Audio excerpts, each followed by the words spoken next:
ஜீவாட்டுடைய பார்வையாளர்களுக்கு வணக்கம். இன்றைய நேர்காணலில் அரசியல் சமூக செயற்பாட்டாளர், எழுத்தாளர் புதுமடம் ஹலீம் அவர்கள். தொடர் வணக்கம். வணக்கம். இப்போ பார்த்தீங்கன்னா இப்போதான் குண்டு போடுறதை நிப்பாட்டி போர் நிறுத்தம் செஞ்சுக்கலாம். அதுவும் ட்ரம்ப் வந்ததுக்கப்புறம் போரே நடக்காது, உக்ரைன் போரே நிப்பாட்டிடுவார், வடகொரியாவோடையும் நல்ல பேச்சுவார்த்தையோடு போயிடுவார், குறிப்பாக இஸ்ரேல் பாலஸ்தீன் போரே இருக்காது, போரை நிப்பாட்டிடுவார். பைடன் தான் ஒரு கையாலாகாத அரசாக அதை தொடர்ந்தார். ட்ரம்ப் வந்து எல்லாத்தையும் நிப்பாட்டிடுவார் அப்படிங்கிற மாதிரியான ஒரு விஷயங்கள் தொடர்ச்சியாக பேசப்பட்டு வந்தது.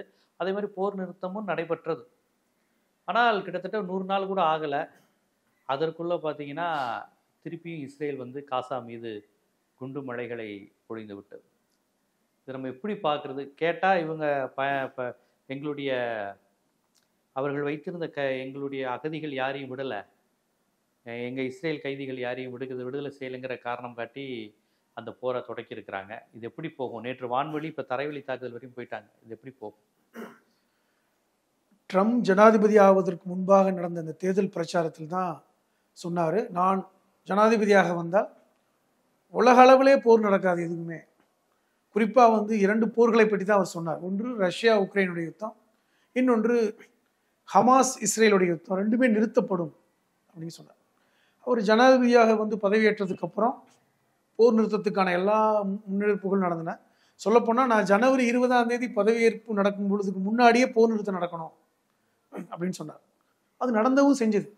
ஜனவரி 18 இஸ்ரேல் பாலஸ்தீனத்துக்கான ஒரு ஒப்பந்தம், அமைதி ஒப்பந்தம் போடப்பட்டு அதற்கான முன்னெடுப்புகள் நடத்தப்பட்டன.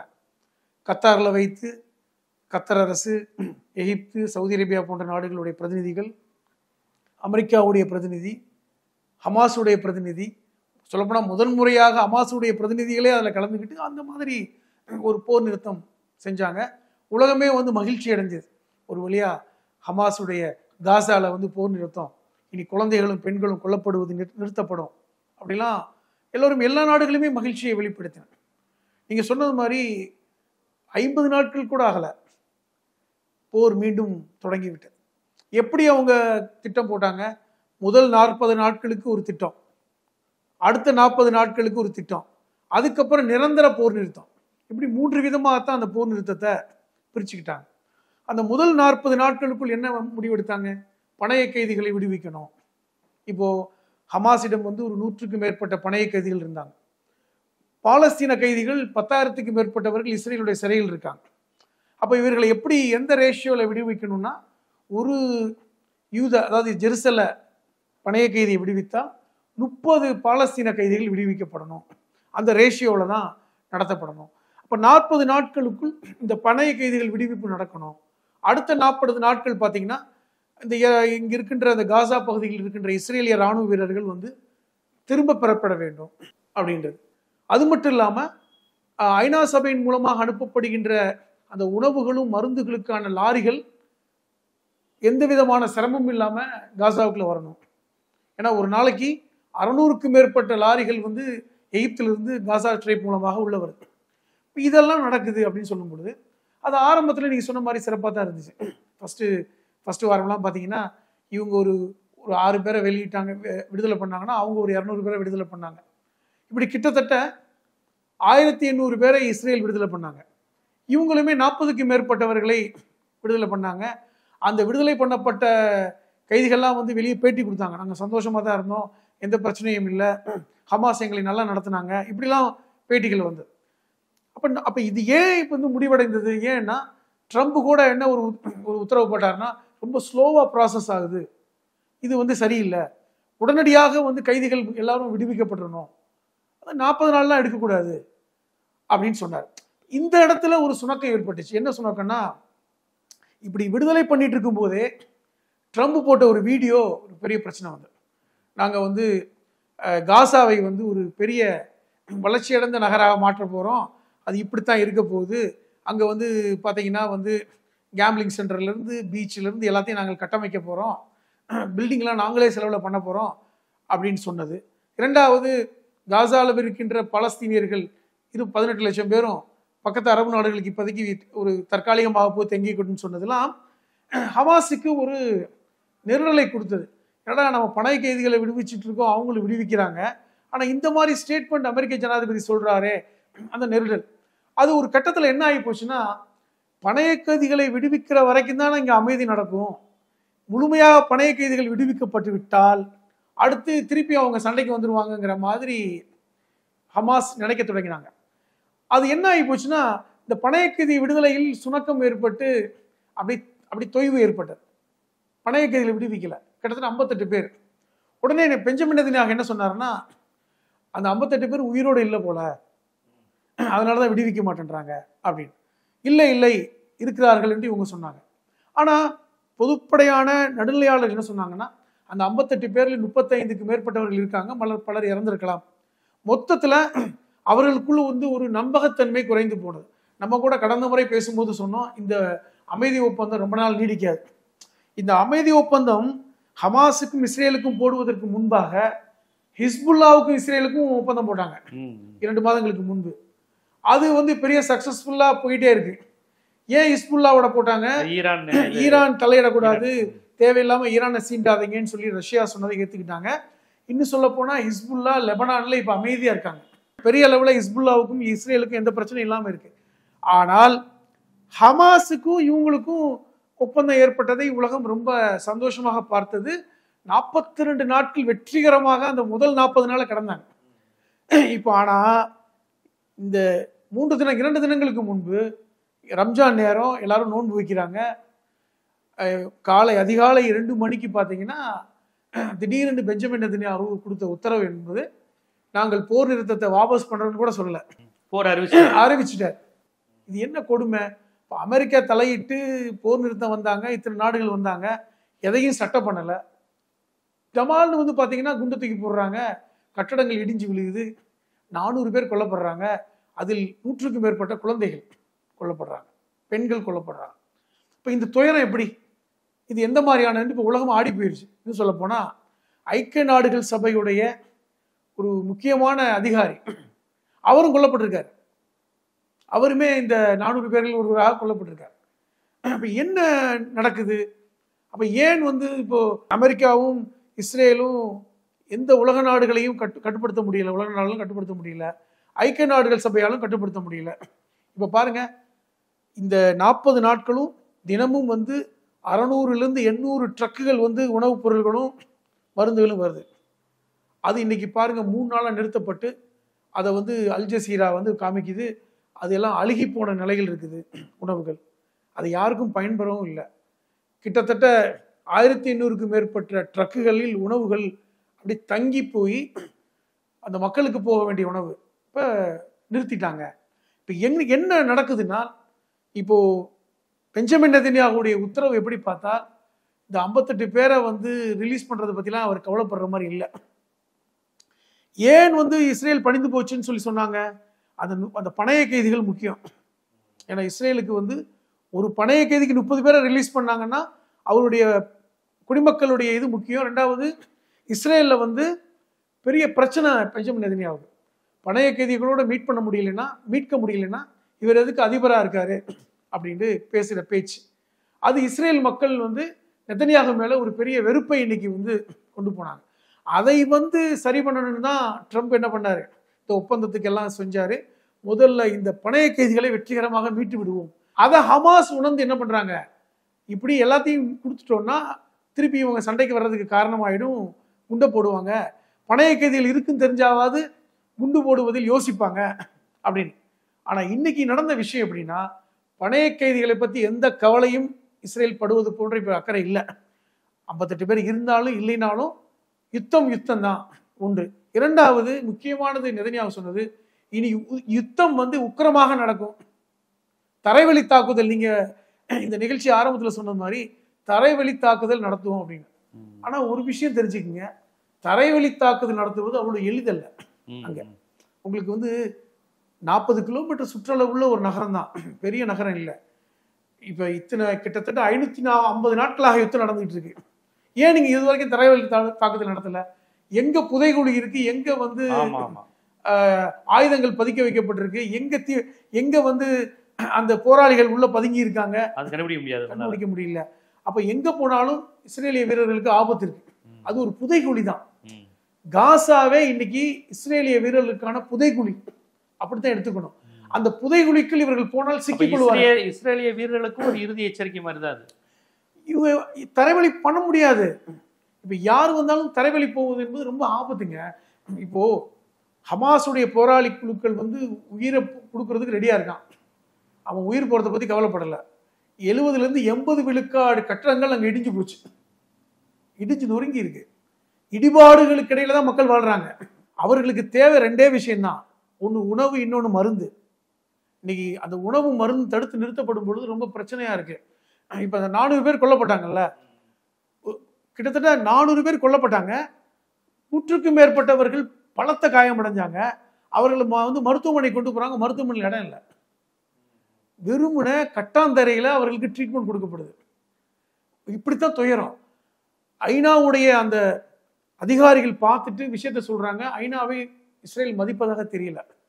அதனாலதான் ஏற்கனவே அமெரிக்கா இஸ்ரேலுடைய கூட்டு அறிக்கைகள் பார்த்தீங்கன்னா, நாங்கள் ஐநாவில் இனிமேல் சட்டம் பண்ண போறதில்லை, ஐநா சபையே வந்து இஸ்ரேலுக்கு ஆதரவா இல்லை, அவர்கள் பாலஸ்தீனத்துக்கு ஆதரவா இருக்காங்க.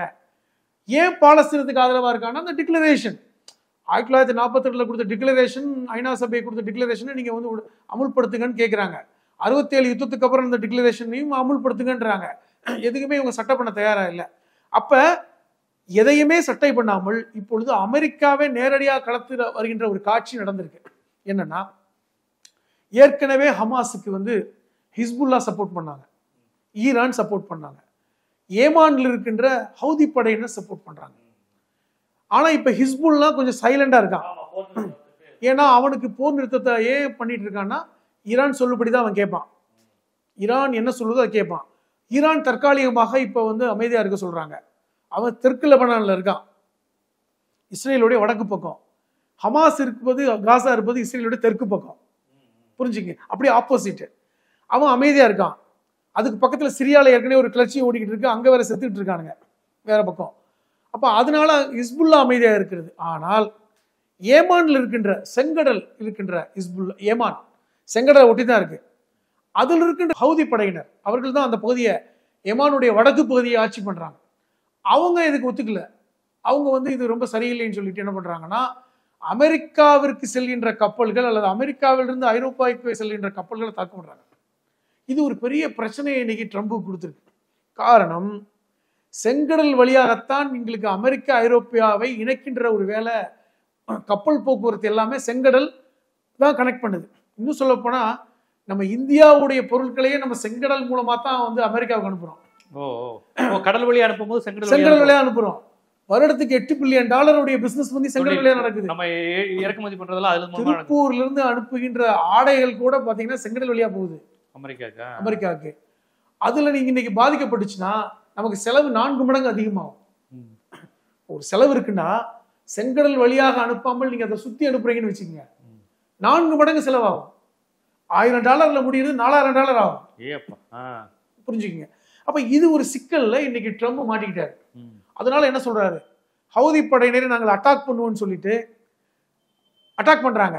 அது இன்னும் சிக்கலை கொடுக்குது. காரணம், அது வந்து பாத்தீங்கன்னா இஸ்ரேலுக்கும் பிரச்சனை வருது. அட்டாக் பண்ணும்போது அது இஸ்ரேலுடைய கப்பல்களும் தாக்குதலுக்கு உள்ளாகுது. இது ஒரு விதமான புதை சேற்றில் இன்னைக்கு அமெரிக்கா மாட்டிருக்காங்க. இப்ப நீங்க அமெரிக்கா பெரிய வல்லரசு, அமெரிக்கா பெரிய வல்லரசா இருந்தாலும் ஒரு சின்ன நாடா இருக்கின்ற ஏமான போய் நீங்க ஒன்றும் பண்ண முடியாம இருக்கு. ஹமாஸை நேரடியா வந்து தரைவழி தாக்குதல் நடத்துவோம்னு சொல்ற இஸ்ரேல் ஏன் இன்ன வரைக்கும் ஸ்டார்ட் பண்ணல? சொல்றாங்க வாயில, இன்ன வரைக்கும் தரைவழி தாக்குதலை ஸ்டார்ட் பண்ணல. ஏன் 550 நாட்களாக போர் நடக்குது, ஏன் தரைவழி தாக்குதல் நடத்தல? நீங்க காசாலுக்கு உள்ள கூட என்ட்ரா பண்ணல தரைவழி. ஏன்னா வான்வெளியில் அடிச்சிட்டு இருக்கான். அவனுடைய வீரர்கள் செத்துருவாங்கன்னு பயப்படுறாங்க. இஸ்ரேல் அவர்களுக்கு ராணுவம் முக்கியம், அவங்க மக்கள் தொகை ரொம்ப குறைவுங்க. ஒட்டுமொத்தமா 1 கோடி பேர் தான் இருக்கான் இஸ்ரேல்ல. அப்ப போர் வீரர்கள் எடுத்துட்டு எத்தனை பேர் இருப்பான்? 10,000 பேர் போனா 1000 பேர், 1 லட்சம் பேரே வைங்களேன், அவ்வளவுதான் இருப்பான். 1.5 கோடி பேர்ல 1 லட்சம் பேர் இருக்கிறது அதிகம்தான். அவன் 1 லட்சம் பேர் இருந்தா கூட அவன் சாவதுக்கு ரொம்ப கஷ்டம். அதனாலதான் இஸ்ரேல்ல வந்து ஒரு சட்டம் இருக்குது, கட்டாய ராணுவ சேவை சட்டம். நீங்க 18 வயசு ஆயிட்டீங்கன்னா ராணுவத்தில் நீங்க பணியாற்றி ஆகணும். இந்த சட்டம் இருக்கு. அவனுக்கு தேவை ராணுவ வீரர்கள். அப்ப ராணுவ வீரர்களாக இருப்பதனாலதான் அங்க இருக்கிற எல்லா குடிமக்களுமே துப்பாக்கி வச்சிருக்கான். இப்ப நீங்க இஸ்ரேல் எடுத்துக்கீங்களேன், எல்லா இஸ்ரேலியர்களுமே துப்பாக்கி வச்சிருப்பான். எவன் சிவிலியன் எவன் ராணுவ வீரனே கண்டுபிடிக்க முடியாது. திடீர்னு ஒரு போர் நடக்குதுன்னா அவனை ஒரு டக்குன்னு 1000 பேரை கூப்பிடுவாங்க. அந்த மாதிரி நடக்குது. இப்போ அதனால அவனுக்கு உயிரிழப்பை இழப்பதற்கு அவனுக்கு வந்து ரொம்ப கஷ்டம். இப்போ நிலவழி தாக்குதல் போனால் அவனுக்கு உயிரிழப்பு ஜாஸ்தியாகிடும். இப்போ இன்னைக்கு வான்வழி தாக்குதலில் உயிரிழப்பு இல்லை. 2023 அக்டோபர் 7 ஹமாஸ் போய் அட்டாக் பண்ணி 1200 பேரை கொலை பண்ணான். பண கைதியில் கொண்டு வந்தான். அது பெரிய இழப்பு இஸ்ரேலுக்கு. அதுக்கு தான் இவ்வளவு பழிவாங்கல், இத்தனாயிரம் பேர் இவங்க கொல்லப்படுறான், எல்லாம் நடக்குது. ஆனால் இனிமேல் நாங்கள் வந்து இந்த போர் நிறுத்தம் வேணான்னு சொல்லி தான் நெத்தன்யாஹூ சொன்னார். நாங்கள் இனிமேல் ஹமாஸோட போர் நிறுத்தம் நடத்திட்டு அது வேண்டாத வேலை. அமெரிக்காவுடைய ஜனாதிபதிக்காகத்தான் ஒத்துக்கிட்டார். நம்ம கடந்த முறை கூட பேசணும். இது வெறுமனே ட்ரம்புக்காக நடத்தப்பட்ட ஒரு ஒப்பந்தம் தான். ட்ரம்ப் சொல்லிட்டாரு, தேர்தல் வாக்குறுதி கொடுத்துட்டாரு. அதற்காக நடத்தப்பட்ட ஒப்பந்தம், ஒரு ஒப்பந்தம் தான். இது நிச்சயமா நீடிக்காது. அதே மாதிரி தான் பார்த்தீங்கன்னா நீடிக்கல. ஏனென்றால் நெத்தன்யாஹூவுடைய கட்சியான லிக்விட் கட்சி ஒரு வலதுசாரி கட்சி. அவங்க இதை எதிர்த்தாங்க, இந்த ஒப்பந்தம் போடக்கூடாதுன்னு சொன்னாங்க. ஏனென்றால் அதுக்கு வரலாறு இருக்குது. ஏற்கனவே இஸ்ரேலுடைய பிரதமராக இருந்த இச்சாக் ராபின்சன் அவருக்கும் பாலஸ்தீன அதிபராக இருந்த யாசர் அரஃபாத்துக்கு ஒரு ஒப்பந்தம் நடந்துச்சுல 95ல். ஒரு நியாயமான ஒப்பந்தம் நடந்துச்சு. அதை வந்து இஸ்ரேலர்கள் விரும்பாதனால தான் பார்த்தீங்கன்னா இச்சாக் ராபின்சன் கொல்லப்பட்டார். அவருடைய இஸ்ரேலுடைய பிரதமர் இஸ்ரேல்காரங்களாலே கொல்லப்பட்டாங்க, வலதுசாரிகளால் கொல்லப்பட்டாங்க. சமாதானத்தை விரும்பினா அது மக்களே விரும்பல. அந்த வலதுசாரிகள் விரும்புறது இல்லை, மக்கள் விரும்புறாங்களே இல்லையோ, வலதுசாரிகள் விரும்புறது இல்லை. ஆனால் அந்த வலதுசாரி கட்சி தான் லிக்விட் கட்சி. அதுக்கப்புறம் அந்த கட்சியே வந்துச்சு. இப்போ அந்த கட்சி பெரிய அளவில் எதிர்ப்பு கொடுத்தாங்க. எப்படி வந்து நீங்க ஹமாஸோட போய் உடன்படிக்கை போடுறது, அது நெத்தன்யாஹூவுக்குமே விருப்பம் கிடையாது. அமெரிக்கா சொன்ன ஒரே காரணம் என்னன்னா, பணைய கைதிகளை மீட்பதற்கு வேற வழி இல்லை. நீ போய் அட்டாக் பண்ணா அவன் செத்து போயிடுவான், உனக்கு அரசியல் ரீதியா நெருக்கடி இருக்கு. ஆனால் அதை வைத்துதான் நீங்க ஒரு 42 பேரை மீட்பு வேலையை செஞ்சுட்ட, மீதி இருக்கிற 58 பேரை மீட்க முடியாம தவிக்கிற. அதை புரிந்து கொண்டுதான் ஹமாஸ் இப்ப என்ன பண்றாங்கன்னா அதை ஸ்லோ பண்ணிட்டாங்க. இவன் 58 பேரை ரிலீஸ் பண்ணிட்டோம்னா அடுத்து நமக்கு வந்து இவன்ட்ட சமாதானம் பேசுறதுக்கு ஒரு வழி இல்லை, நிச்சயமா சண்டை தான். அதுக்கு இப்பவே சண்டை போடுவோம் அப்படிங்கிற இடத்துக்கு வந்துட்டாங்க. அது அவனுக்கு நெருக்கடியை கொடுக்கட்டும். இதை புரிந்து கொண்டுதான் பெஞ்சமின் நெதன்யாஹூ அந்த முடிவுக்கு வர்றாரு. இனி பணைய கைதிகள் செத்து போனா கூட பிரச்சனை இல்லை, கொல்லப்பட்டாலும் பிரச்சனை இல்லை. அதனாலதான் ஒரு ஸ்டேட்மெண்ட் கொடுத்துருக்காரு, அந்த 58 பேர் உயிரோடு இல்லை, ஹமாஸ் போய் சொல்றாங்க அப்படின்னு. இந்த ஸ்டேட்மெண்ட் யாருக்கு கொடுத்துருக்காருன்னா இஸ்ரேலிய மக்களுக்கு கொடுக்குறாரு. நீங்க அவங்களுக்காக இனி பேசி பிரயோஜனம் இல்லை, 58 பேர் இருக்கல, அதனாலதான் அவன் வந்து பின்வாங்குறான், வருவாங்க, சண்டை போடாம இருக்காத அட்டாக் பண்ணிடுவோம் அப்படிங்கிற இடத்துக்கு ஒரு நகர்றார். இதுதான் இப்ப நடந்துகிட்டு இருக்கு. வந்து பார்ட்டா பிரிச்சு நடந்த அந்த ஒப்பந்தம் முதல் பார்ட்டிலே தோல்வி அடைந்து போய்விட்டது நிச்சயமா. இப்ப இனி என்ன ஆகும், ஹமாஸோட ஒப்பந்தம் போட்டதுனால அமைதியா இருந்தாங்க, இனி ஹிஸ்புல்லா மீண்டும் வரும்.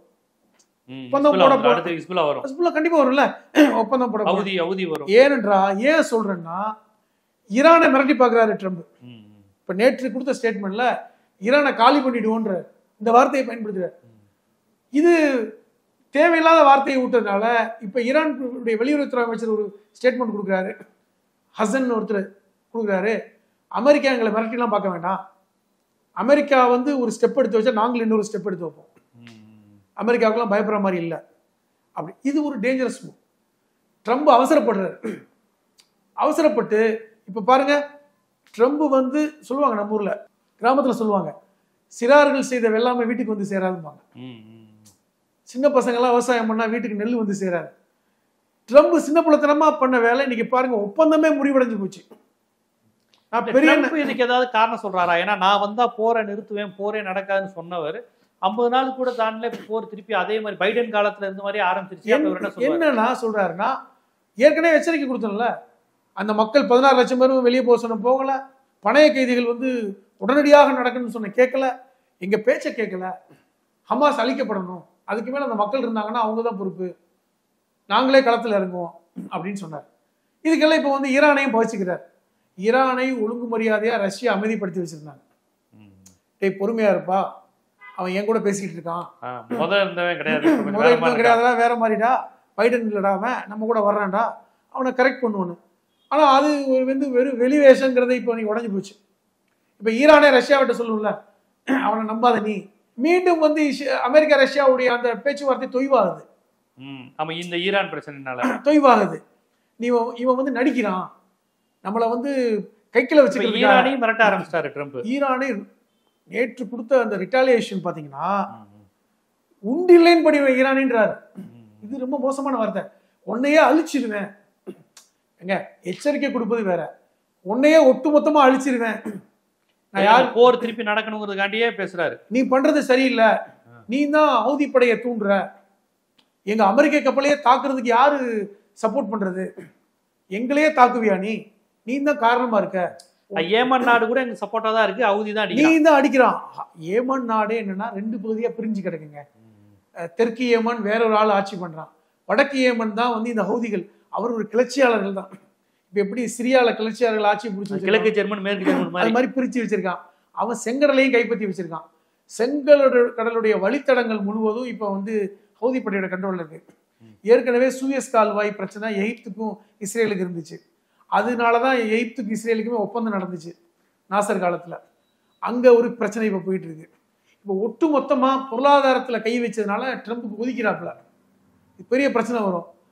அதனால வந்து ஹவுதிகளை வந்து ஈரான் மறைமுகமாக தூண்டுது அப்படின்னு சொன்னதுனால, ஈரானை உண்டில்லுவேன் பண்ணு சொன்னதுனால இப்ப ஈரான் என்ன சொல்லிட்டான், அமைதி போல திருப்பி வந்து ரிட்டாலியேஷன் கொடுத்துருக்கான் அமெரிக்காவுக்கு.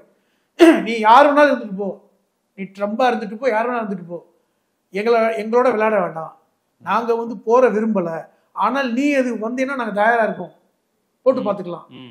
இது சூழ்நிலையை மாத்தி இருக்கு ஒன்று. இப்படி சொல்லி கொஞ்ச நேரத்திலே வந்து இஸ்ரேல் வந்து ஹிஸ்புல்லா அங்க பாலஸ்தீனத்துல காசாவை அட்டாக் பண்ணி 4 பேரை கொண்டிருக்கான். அப்ப போர் வந்து இப்ப அமைதி வந்து உடைந்து போய், அமைதி யுத்தம் வந்து தகர்ந்து போய் மீண்டும் போர் சூழல் ஏற்பட்டு போய்விட்டது. இது எந்த மாதிரி சூழலுக்கு போகும் தெரியல. ஏன்னா ஈரானுக்கு ஏற்கனவே இஸ்ரேல் மேல கடுமையான கோபம் இருக்கு. அந்த நாட்டுல வச்சு இஸ்மாயில் ஹனியாவை போட்டு தள்ளின விஷயத்துக்கு அவர் மறுக்கல. ஹிஸ்புல்லா தலைவர், ஹமாஸுடைய தலைவர் போனார்ல இஸ்மாயில் ஹனியா கொண்டது. அதே மாதிரி ஹிஸ்புல்லாவுடைய தலைவரை கொண்டதும் முக்கியமானது. 2 விதத்திலையும் பழிவாங்கணுங்கிற எண்ணம் அவங்களுக்குள்ள இருக்கு. பொதுவா ஒரு நாடு இன்னொரு நாடு ரிவெஞ்ச் எடுக்கிறதுக்கு எத்தனை வருஷம் வேணாலும் காத்திருப்பாங்க. அந்த ரிவெஞ்ச் வந்து இஸ்ரேல் மேல இருக்கு. அமைதியா இருக்காங்க, ஆனால் கோபமா ஆத்திரமா தான் இருக்காங்க, ஒரு சமாதானமா இல்லை. இப்போ ஹவுதிகள் அதை பத்தி பிரச்சனையை கவலைப்படாம அடிச்சுக்கிட்டு இருக்கான். மீண்டும் பழையபடி வந்து ஹிஸ்புல்லா வந்து லெபனான்ல இருந்து அடிக்க, ஹவுதி படை வந்து இங்க கப்பல்களை அடைச்சி முடிக்க, மீண்டும் இங்க வந்து ஈரான் வந்து இஸ்ரேலுக்கு அட்டாக் பண்ணா மறுபடியும் ஒரு விதமான சூழல் ஏற்படும். அமெரிக்கா ரஷ்யாவுடைய அந்த உறவில் சீர்கிடக்கூடிய வாய்ப்பு தான் வரும். அது ரொம்ப நேரத்துக்கு நீடிக்காது, இதுதான் உண்மை. அந்த மாதிரியான சூழல் தான் இப்ப போயிட்டு இருக்கு. இப்ப ட்ரம்ப் வந்து சொன்னதுக்கும் அவர் நடந்துக்கிறதுக்கும் பொருத்தமே இல்லை. அது இதே இல்லை, சொன்னது மாதிரி அவர் செய்யல. அவர் இப்போ தன்னுடைய முழு சுயரூபத்தை காமிக்கிறார். அவருக்கு என்ன காமிக்கிறாருன்னா ஈகோ தான். அவரை பொறுத்தவரை நம்ம சொல்லிட்டா நடக்கணும்னு நினைக்கிறார். நான் வந்து அமெரிக்க ஜனாதிபதி, நான் பெரிய ஆளு, நான் சொல்லி கேட்கணும்.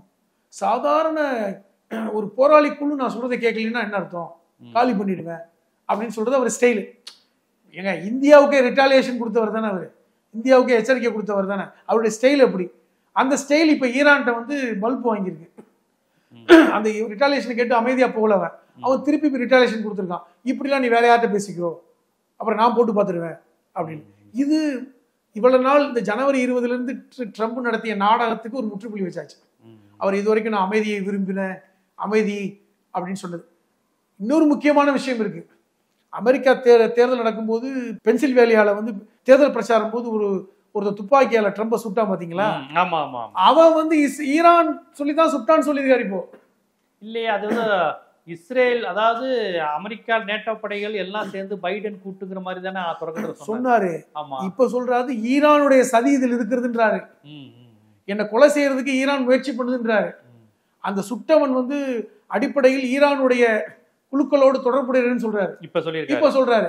என்ன அர்த்தம்னா திடீர்னு ஈரான் மீது இப்படி கோவம், ஏன்னா ஈரான்ல பேசிதானே பேச்சு ஒப்பந்தம் எல்லாம் பண்ணித்தான் ஹிஸ்புல்லாவை ஓரளவுக்கு அமைதிப்படுத்தினாங்க. ரஷ்யா சொல்லித்தான் ஈரான் அமைதியா இருந்துச்சு. இன்னும் சொல்ல போனா சிரியாவுடைய ஆசாத்துடைய ஆட்சியை தூக்கி எறிஞ்சப்பட்டம் கூட ஈரான் அமைதியா இருக்கு. உங்களுக்கு வந்து பஷர் அல் ஆசாத் வந்து ஈரானுடைய நெருங்கிய நட்பு. அவருடைய ஆட்சி தூக்கி எறியப்பட்டு அவர் ரஷ்யாவுக்கு தப்பிச்சு போனதுக்கு அப்புறம் கூட ஈரான் அமைதியா இருக்கு. சிரியாவை வைத்து ஈரானுடைய அதிகாரிகள் கொல்லப்பட்டதும் அமைதியா தான் இருக்காங்க. அப்படி அமைதியா இருந்தும் கூட இப்ப ஈரானை சீண்டுவது என்பது ஹவுதிகளை தூண்டுவது ஈரான் என்ற இடத்துக்கு வர்றாரு. ஈரானை நம்பல. பொருளாதார தடை என்ன, எதன் அடிப்படையில் ஈரான் அமைதியா இருந்தது? ரஷ்யா என்ன சொன்னாங்க, ஈரான் மேல் போட்டிருக்கின்ற பொருளாதார தடைகளை அமெரிக்கா நீக்கிவிடும் அப்படின்னு சொன்னாங்க. இதுக்கான வரலாறு இருக்குது. இப்போ வந்து பராக் ஒபாமா வந்து இப்ப ஜனாதிபதியாக இருந்தபோது ஈரான் மேல் உள்ள தடைகள் நீக்கப்பட்ட வரலாறு இருக்குது. சொல்ல போனா அமெரிக்க வரலாற்றிலேயே பாத்தீங்கன்னா பராக் ஒபாமா ஈரானுக்கே பயணப்பட்டு போனார். ஈரானுடைய மசூதியில் போய் உரையாற்றினார். இது ஒரு வரலாறு. அது ஒரு பெரிய அளவில் ஒரு மாற்றத்தை உலகம் கொடுக்க போதும்னு எதிர்பார்த்தோம். அந்த காலகட்டத்தில் தான் வந்து இஸ்ரேலுக்கும் அமெரிக்காவுக்கும் நிறைய மோதல்களே ஏற்பட்டுச்சு. அமெரிக்கா வந்து ஈரான் சார்பு நடவடிக்கை எடுக்கிறாங்க, ஒரு முடிவு எடுக்கிறாங்கன்னு சொல்லிட்டு. அப்போ வந்து பராக் ஒபாமாவுடைய ஆட்சி போனதுக்கு அப்புறம் தான் இது பழையபடி வந்து இஸ்ரேலும் அமெரிக்காவும் நெருக்கமானாங்க. இப்போ வந்து ட்ரம்ப் வந்து ஈரானை வெறுப்பாக பார்க்கக்கூடிய ஒரு தலைவர் அப்படிங்கிற பார்வை தான் இருக்கு. அதை வந்து ஈரானுக்கு தெரியும். ரஷ்யா வந்து அதை கொஞ்சம் வந்து மந்தப்படுத்தினாங்க. பட் மீண்டும் உண்மையான சுரூபம் வெளிப்பட்டிருக்கு. இது வந்து உண்மை கிடையாது. கண்டிப்பா வந்து ஈரானுக்கும் அமெரிக்காவுக்கும் பிரச்சனை வரும். இது எதை நோக்கி போகும்னா ஈரானுக்கும் அமெரிக்காவுக்கும் யுத்தத்தை நோக்கி போகும்.